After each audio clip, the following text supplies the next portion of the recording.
When it comes to grammar, there is more to it than meets the eye. What you may have been taught in school about grammar is just one of many approaches to explaining the concept. This brings us to the study of grammar and its types. What is grammar? The definition of grammar is heavily dependent on the immediate context in which it is demanded. That is, the definition of grammar is determined by the environment in which it is requested. A very common definition of grammar is that it is the correct use of words in a language as taught in schools. However, there exists other approaches to the understanding of grammar. Below is an explanation of the various other approaches to the understanding of grammar depending on context. Types of grammar. Grammar as langue. This is an approach to their understanding of grammar that is dependent on human cognition. Grammar as langue sees grammar as the knowledge a native speaker has of the rules that guide the use of their language. A person's understanding of how their language should be used is understood as grammar in this regard. This approach to the understanding of grammar was introduced by the father of modern grammar, Ferdinand de Saussure, in explaining the concept of structuralism in his posthumous work, Cours de Linguistique Générale. In this work, he introduced two concepts for explaining human interaction with language, which are langue, knowledge of language rules, and parole, application of those rules in real life. Grammar as writing. Many years ago, in the times of great scholars such as Plato and Aristotle, grammar was defined differently. At the time, grammar was simply considered the art of writing. Any form of writing by a distinguished scholar at the time was referred to as grammar. This is due to the belief, then, that grammar had to do with elevated and creative use of language. So any piece of writing created by a scholar was considered grammar, whether or not it aligned with native speakers' knowledge of the rules that guide the use of their language, meaning this grammar was predominantly subjective. Grammar as rules. In this context, grammar is defined in two parts depending on the school of thought.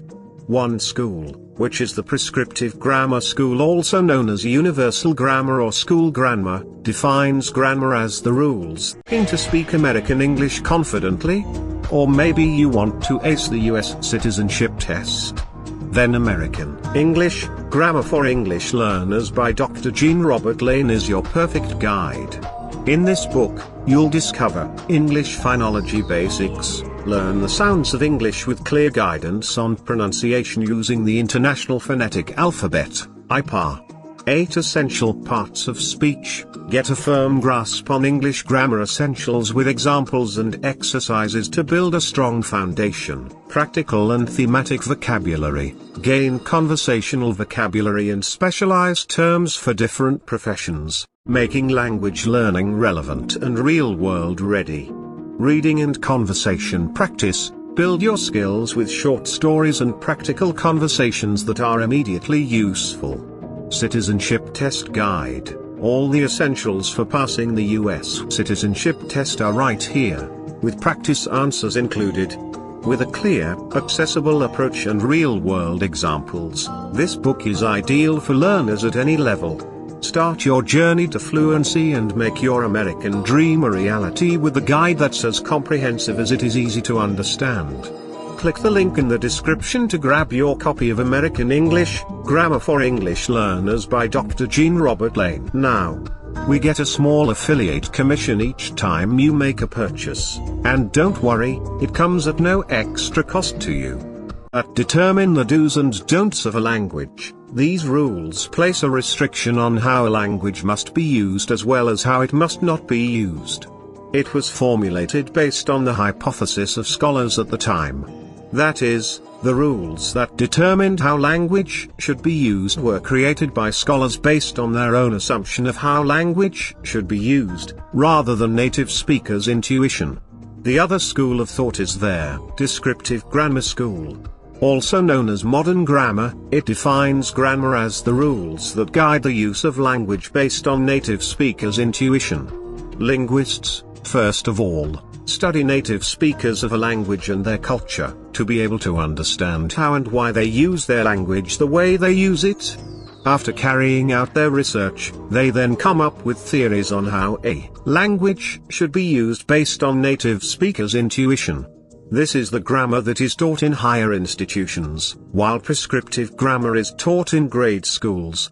So there are more than one approaches to the understanding of the concept of grammar, and so in defining grammar, you need to take note of the immediate context to be able to provide the right definition.